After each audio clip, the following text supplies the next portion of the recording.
नमस्कार, मैं सुचित्रा शर्मा। देश रोजाना में आपका स्वागत है। आज हमारे स्टूडियो में उपस्थित हैं केंद्रीय राज्य मंत्री श्री कृष्णपाल गुर्जर जी। श्री कृष्णपाल गुर्जर जी, आपका बहुत बहुत स्वागत है हमारे स्टूडियो में। धन्यवाद। आज हम आपसे आपके मंत्रालय से जुड़े हुए, कुछ किसान आंदोलन से जुड़े हुए, कुछ जनता के सवाल लेकर आए हैं। उम्मीद है आप उनका सही जवाब देंगे। मेरा पहला सवाल आपसे यह है कि आपने अब से पहले भी कई मंत्रालय देखे, अब जो आपको मंत्रालय दिया गया है उसके बाद आपके सामने उनको लेकर के क्या क्या चुनौतियां सामने आई हैं, या आपको क्या कुछ उसमें फेरबदल करना पड़ा है? देखिए सुचित्रा जी, मंत्रालय सारे एक जैसे हैं जी। ये मन को समझाने की बात है जी हर किसी मंत्रालय में काम करने का मौका मिलता है जी। सिर्फ नियत होनी चाहिए काम करने के लिए जी। मैंने नितिन जी के साथ काम किया तो आज रोड एंड ट्रांसपोर्ट में, हाईवेज में आज देश किस तरह से आगे बढ़ रहा है जी। सबके सामने है। 35 किलोमीटर पर डे आज हाईवे का निर्माण होता है जी। उसके बाद सामाजिक न्याय मंत्रालय में मुझे थावरचंद जी के साथ काम करने का मौका मिला जी। तो उसमें दिव्यांगों के लिए, पिछड़ों के लिए, दलितों के लिए और गरीब तबके के लिए उसमें इतिहास रचा गया, वर्ल्ड रिकॉर्ड बनाए गए। मतलब जिस मंत्रालय को कोई जानता नहीं था उस मंत्रालय को सब जानने लगे। मतलब ऐसे मोदी जी की सरकार में दिव्यांगों के लिए, पिछड़ों के लिए, दलितों के लिए, वीकर सेक्शन के लिए बहुत काम हुए। उसमें एक पहचान बनाई मंत्रालय ने। लाभार्थियों की संख्या लगातार बढ़ी। ऐसे आज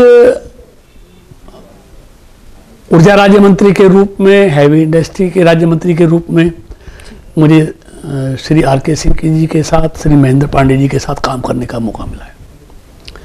पिछले 7 सालों में ऊर्जा के क्षेत्र में जो भारत डेफिसिट में था वो सरप्लस में हुआ है जी। 1.5 लाख मेगावाट से भी ज्यादा बिजली का उत्पादन बढ़ाया गया है जी। गांव में जो 12 घंटे बिजली आती थी उसको बढ़ाकर गांव में 22 घंटे बिजली का प्रावधान किया गया है। शहरों में जो बिजली 16 घंटे 17 घंटे आती थी, आज 23.5 घंटे के करीब शहरों में बिजली की आपूर्ति हुई। यहाँ मैं आपकी एक बात थोड़ी सी कट करना चाहूंगी। जहाँ आपने शहरों की बात करी है कि शहरों में इतने टाइम के लिए बिजली दे रहे हैं, लेकिन हम अपना ही शहर लेते हैं जहाँ 10 से 12 घंटे तक भी बिजली गायब रहती है। देख सुचित्रा जी, फॉल्ट होना अलग चीज है जी, लेकिन केंद्र के पास सरप्लस बिजली है जी। और देखिए हरियाणा में बिजली में जो सुधार हुआ है जी। ठीक है, फॉल्ट होते हैं, सिस्टम को स्ट्रेंथनिंग करना पड़ेगा, लेकिन आज मनोहर जी के नेतृत्व में हरियाणा में जो बिजली का सुधार हुआ है, आज 6700 गांवों में से 5700-5800 गांवों में आज 24 घंटे बिजली मिल रही है जी। पलवल अभी कुछ दिन में होने वाला है, 24 घंटे पलवल, फरीदाबाद हो गया, पलवल होने वाला है। शहरों में कितनी बिजली जाती थी, आज दक्षिणी हरियाणा का जो बिजली निगम है जी। 2 निगम है यहाँ पर, उत्तरी और दक्षिणी। आज हमने जो रेटिंग कराई है पूरे देश में पावर डिपार्टमेंट ने, आज दक्षिणी हरियाणा A+ में है। कुछ चुनिंदा राज्यों की श्रेणी में खड़ा हुआ है, 2-3 में हरियाणा का नाम है जी। उत्तरी हरियाणा है वो A में है, यानी कि वो भी बहुत तरक्की की है। और जो हरियाणा के बिजली निगम जो घाटे में थे आज वो मुनाफे में आ गए हैं। ये मनोहर जी की सरकार ने सुधारीकरण करके और बिजली के क्षेत्र में इतिहास रचा है जी। पलवल की जहाँ तक बात है, फॉल्ट हाउस आते होंगे, उसमें निश्चित तौर पर सुधार होगा और पलवल जिले को भी हम आने वाले समय में गांव को, शहर को 24 घंटे बिजली देने जा रहे हैं। चलिए, ये तो बात हुई इस बारे में। आप अपने मंत्रालय को लेकर के आप कुछ क्या नया करने का सोच रहे हैं, या कुछ भी आपको ये लग रहा है कि जो पहले ना किया गया हो और जो उसमें फेरबदल अब हो सकता है? देखिए, अभी हमने आदरणीय प्रधानमंत्री जी ने 3 लाख करोड़ की एक नई स्कीम देश में बिजली के वितरण को सुधारने के लिए सुदृढ़ करने के लिए जी। उन्होंने दिया है। और हमने अभी 3-4 दिन पहले हर राज्य के मंत्री से, वहाँ के पावर सेक्रेटरी से वीडियो कॉन्फ्रेंसिंग के जरिए 2 दिन लगातार कई घंटे बातचीत की है। उनको अपनी स्कीम के बारे में, DDU-GY स्कीम है, उनको बतलाया है कि हम हर स्टेट के बिजली को वितरण प्रणाली को सुधारने के लिए हम पैसा देंगे। उसके लिए फला ये कुछ शर्तें होंगी, निगम की लाइन लॉसेज कम करने पड़ेंगे जी। ट्रांसमिशन लाइन हो, जो LT लाइन हो, HT लाइन हो बिछानी हो, ट्रांसफार्मर लगाने हो, उसके लिए बहुत बड़ा पैकेज मोदी जी ने हर राज्य की बिजली व्यवस्था को सुधारने के लिए दिया है। अब हमने सब राज्यों से कहा है जी। आप प्रपोजल बना के दीजिए, कैबिनेट में पास करके भेजिए, हम उस पर आपको बिजली के सेक्टर को ठीक करने के लिए आपको पैसा देंगे।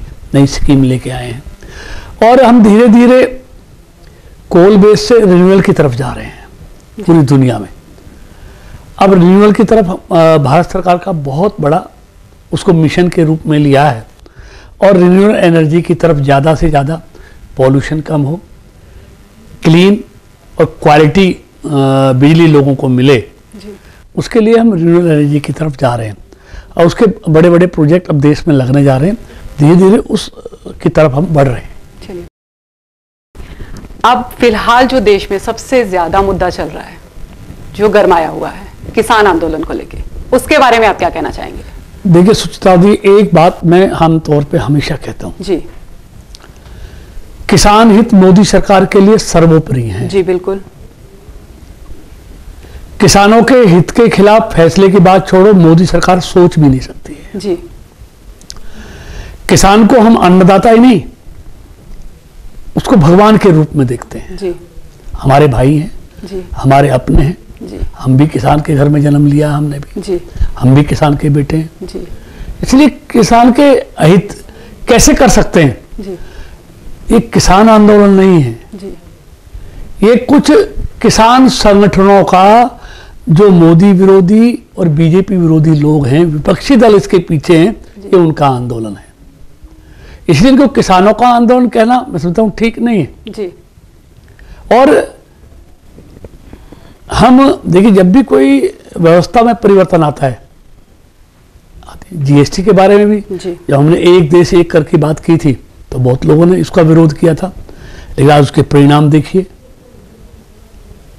और हमने अपने किसान भाइयों से हमेशा कहा है, इन किसान संगठनों से जो आंदोलन करने वाले हैं उनसे भी बार बार क्या है, मोदी जी की सरकार के दरवाजे किसानों के लिए 24 घंटे खुले हुए हैं। कभी आके बातचीत कीजिए। उनकी पहले की शर्तें देखिए, जो उन्होंने 7 शर्तें रखी थी, उन सबको मान लिया, अगली बार और शर्तें लेके आ गई। जी। हमने बार बार कहा है, आप इस बिल में खामियां बताइए, जी। बिल में क्या खराबी है वो बताइए। जी। लेकिन नहीं बताएंगे। जी। अब खराबी तो बतानी पड़ेगी उनको। हाँ जी। हम उसमें सुधार करने को तैयार हैं, लेकिन कहते हैं जिद है। अब सरकारें जिद से चलेंगी या कानून से, ये तो सोचने का विषय है। लेकिन वो आंदोलन को किस तरह उबर ले रहे हैं, किस तरह लोकतंत्र का गला दबा रहे हैं, मतलब एक तरह से हिंसा पर उतर आए हैं जी। कि हम इन पार्टी वालों को चलने नहीं देंगे, निकलने नहीं देंगे, जी। इनको गांवों में घुसने नहीं देंगे, इनको बातचीत नहीं करने देंगे। ये कोई आंदोलन का तरीका नहीं है। सबको आंदोलन करने का अधिकार है, लेकिन आंदोलन में हिंसा के लिए कोई स्थान नहीं है। हिंदुस्तान लोकतांत्रिक देश है, लोकतांत्रिक ढंग से आंदोलन कीजिए, अपनी बात कीजिए, आप बातें रखिए। जी। हम उनकी बातें सुनने को तैयार हैं, उनका समाधान करने को तैयार हैं, लेकिन कमी तो बतानी पड़ेगी। जी। किसान को विकल्प देना किसान विरोधी नहीं है। मैं उदाहरण के तौर पे कहना चाहता हूं, आज सरसों का रेट MSP का 5,51 रुपये, जी। लेकिन खुले बाजार में किसान की फसल 7,000 से ज्यादा में बिकी है। अब किसान को हम जबरदस्ती कहेंगे तुमको MSP पे बेचनी पड़ेगी, उनको खुले बाजार का विकल्प दे दिया कि अगर बाहर बाजार में आपको ज्यादा मिलता है तो आप बेचिए। उन्होंने 7,000 से ज्यादा में सरसों बेचिए। हाँ, खुले बाजार में कीमत नहीं मिलेगी, आपको कम मिलेगी, फिर सरकार एमएसपी पर खरीदने के लिए तैयार है। हमने हमेशा कहा है कोई मंडियां बंद नहीं होंगी। मंडियां बंद करेंगे। हमने अभी बजट में 1,000 मंडियों की और इलेक्ट्रॉनिक मंडियों की व्यवस्था बजट में की है हमने। अभी उनका एमएसपी का पहले से जो 2009 से लेकर 2014 तक जितनी खरीद कांग्रेस की सरकार ने की, उससे दोगुनी खरीद हमने की है। उनसे ज्यादा पैसा हमने किसानों को दिया है। और वो धान और गेहूं पे नहीं, हमने बाजरा भी, मक्का भी, कपास भी, हर चीज एमएसपी पर खरीदी है। और किस मुंह से बात करते हैं? इनमें राजस्थान में कांग्रेस की सरकार है, उन्होंने बाजरा 1,100 में खरीदा, हमने 2,100 में खरीदा। इन्होंने क्यों नहीं खरीदा 2,100 में? राजस्थान में कुछ करेंगे, हरियाणा में कुछ कहेंगे, पंजाब में इनकी सरकार है, कांग्रेस की सरकार है, इन्होंने मक्का 1,000 रुपए में खरीदी, हमने एमएसपी को 1,600 में खरीदी। तो वहां क्यों नहीं खरीदी इन्होंने?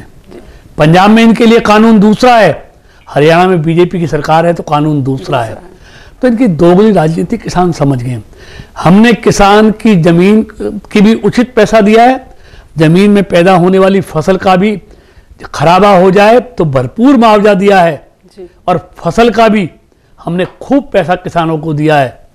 6,000 रुपये साल में किसान के सम्मान निधि का पहुंचाया जाता है।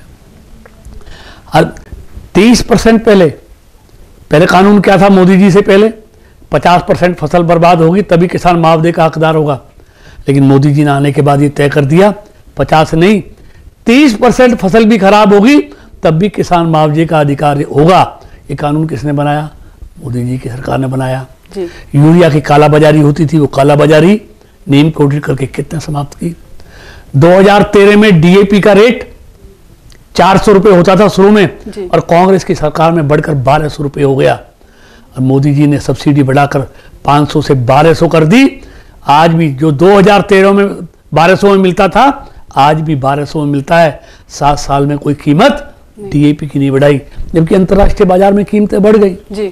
तो यह है किसान समर्थक। मतलब आपका ये मानना है कि अगर आने वाले समय में किसान आंदोलन से लेकर सरकार को कोई फेरबदल कुछ भी ऐसा करना पड़ा तो क्या किया जाएगा?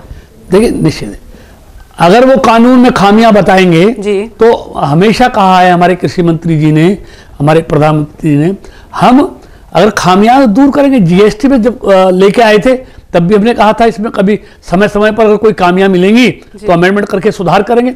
आप खामियां बताओ, हम सुधार करने को तैयार हैं। लेकिन किसान को अपनी मर्जी का मालिक हमने बना दिया। तो हर आदमी अपनी मर्जी का मालिक है। पेन बनाने वाला पेन को कहां बेचूंगा, कितने में बेचूंगा, जब उसको ये अधिकार है तो किसान को ये अधिकार नहीं होना चाहिए मैं अपनी फसल को कितने में और कहां बेचूंगा? पर आपको ये नहीं लगता कि आने वाले इलेक्शन में, जो अब आने वाले 5 राज्यों में इलेक्शन चुनाव आपके होने वाले हैं, तो इस किसान आंदोलन का उस पर कहीं कोई प्रभाव पड़ेगा या बीजेपी सरकार को कोई नुकसान होगा? देखिए, कोई प्रभाव नहीं होगा जी। इस देश का किसान बहुत जागरूक है जी। वो अपने दोस्त और दुश्मन को पहचानता है जी। वो इनको भी जानता है। हाँ जी। इन्होंने इनकी फसलों को कैसे लूटा था जी। फसल खराब होती तो 50 और 100 रुपए का चेक मिलता था, यहाँ तो लाखों के दिए मनोहर जी की सरकार ने जी। ठीक है ना। अब किसान के खाते में इन्हीं के प्रधानमंत्री कहते थे कि 1 रुपया भेजता हूँ 15 पैसे पहुंचते हैं, और मोदी जी 2,000 हर 4 महीने में भेजते हैं। तो बिचौलिए समाप्त कर दिए, 2,000 ही किसान के खाते में पहुंचते हैं, 1 पैसा भी कम नहीं मिलता। बिचौलिए समाप्त कर दिए मोदी जी की सरकार ने। 1 पैसा भी बीच में किसी दलाली में नहीं जाता। खास यही पहली सरकार होती तो एक तो दफ्तरों के चक्कर काटने पड़ते, पैसा खर्च होता, समय खर्च होता, फिर जेब भी गर्म करनी पड़ती। 2,000 भेजते, 1,000 भी किसान के मुश्किल से मिल पाता। आज मोदी जी 2,000 भेजते हैं तो 2,000 ही मिलता, 1 पैसा भी कम नहीं मिलता। ये सुधार किए हैं मोदी जी की सरकार ने। लेकिन किसानों को तो ये समझ नहीं आ रहा उनकी तो। लेकिन बार-बार सुचित्रा जी मैं एक बात कह रहा हूं, आप भी वही बात कह रही हैं जो किसान किसान संगठन है। बात किसान नहीं है, ये कुछ किसान संगठन है। आप ये कहना चाह रहे हैं कि जो विरोधी दल हैं, जो अपोजिट पार्टी, कुछ किसान जी, ये चढ़ुनी जो है, चढ़ुनी जिसकी चुनाव में जमानत जब्त होगी, ये उसके बदमाश हैं जी। जो हिंसा फैला रहे हैं, जी जो झगड़ा कर रहे हैं, जी हर जगह हिंसा का वातावरण पैदा कर रहे हैं, जी। और कोई नहीं है। चलिए, ये तो आने वाला चुनाव और समय ही तय करेंगे। देखिए, निश्चित तौर पे अभी 5 राज्यों के चुनाव में परिणाम बता देंगे। हाँ जी, बिल्कुल वही तय करेंगे कि किसान जनता कौन किसान नहीं, किसान कि लोग किसान इन तथाकथित किसान संगठनों के साथ हैं या मोदी जी के साथ हैं। ठीक बात है, ठीक है। अच्छा चलिए, हर 5 या 6 महीने के दौरान हरियाणा में सीएम को लेकर के कुछ ना कुछ नया सुनने को मिलता है कि अब बदला जाएगा या कुछ होगा। ये कहीं ना कहीं मतलब या तो आपके मतलब सरकार की जो नेतृत्व हो किया जा रहा है उसमें कहीं असंतोष है, या कोई फूट है कि किस वजह से, किन वजहों से ये चीजें निकल करके बाहर आती हैं। देखिए, भारतीय जनता पार्टी एक अनुशासित पार्टी है जी, ना यहाँ कोई फूट है ना कोई असंतोष है जी। ये दूसरे दलों में मिलता होगा, कांग्रेस में देखते हैं। देखिए, एक चीज तो आप भी मानते होंगे कि बिना चिंगारी के धुआं नहीं होता। ऐसा कुछ भी नहीं है, ये हमारे विरोधी दलों का फैलाया हुआ प्रोपगेंडा। हर बात हम विरोधी दल पे भी नहीं डाल सकते ना। मैं कह रहा हूँ ना, बिल्कुल ऐसा कोई बात नहीं है जी। और मनोहर लाल जी ने हरियाणा की राजनीति को एक नई दिशा दी है जी, जो एक ईमानदार और ट्रांसपेरेंट सरकार हरियाणा के लोगों को दी है जी, भ्रष्टाचार मुक्त सरकार, घोटालों से मुक्त सरकार दी है जी, ये अपने आप में एक बहुत बड़ा, मैं समझता हूँ, काम है जी, जो एक मनोहर लाल जैसा व्यक्ति ही हरियाणा में दे सकता है। जी, देश में मोदी जी ने घोटालों से मुक्त सरकार दी है, हरियाणा में मनोहर लाल जी ने घोटालों से मुक्त सरकार दी है। अब घोटाले वालों ने की चल नहीं रही जी। तो वो ऐसी अफवाहें फैलाएंगे, लेकिन मनोहर जी के नेतृत्व में हरियाणा चहुमुखी विकास की ओर अग्रसर है जी, हर वर्ग की 36 बिरादरियों का उसमें विश्वास है और वो ईमानदारी के साथ हरियाणा की 2.5 करोड़ लोगों के हित में काम कर रहे हैं। मोदी जी इस देश के 135 करोड़ लोगों के लिए काम कर रहे हैं जी, मोदी जी देश के लिए काम कर रहे हैं, मनोहर लाल जी हरियाणा के लिए काम कर रहे हैं, इसलिए विरोधी दलों को पच नहीं रहा है। आपका सारा मानना विरोधी दल के ऊपर जाके खत्म निश्चित तौर पर वही इस तरह लोगों को भरमाते हैं। मतलब आपका कहीं भी इसमें कहीं आपकी सरकार का कोई रोल नहीं उनका कुछ नहीं है जी। ये चोट के वोट की चोट के मारे हुए लोग हैं जी, अभी तक उससे उभरे नहीं हैं, इसलिए दुष्प्रचार करते रहते हैं, कभी किसी को भड़काते रहते हैं, कभी कुछ करते रहते हैं, उन पे दूसरा काम नहीं है इस काम के अलावा। चलिए, इसी के साथ आज हम की चर्चा यहीं खत्म करते हैं। आपका बहुत बहुत धन्यवाद कि आपने अपना कीमती समय हमारे लिए निकाला। आगे जब कभी भी जनता के सवाल होंगे आपको जरूर बुलाया जाएगा और आपको उनसे रूबरू करवाया जाएगा। आपका बहुत बहुत धन्यवाद। धन्यवाद सुचित्रा जी, धन्यवाद।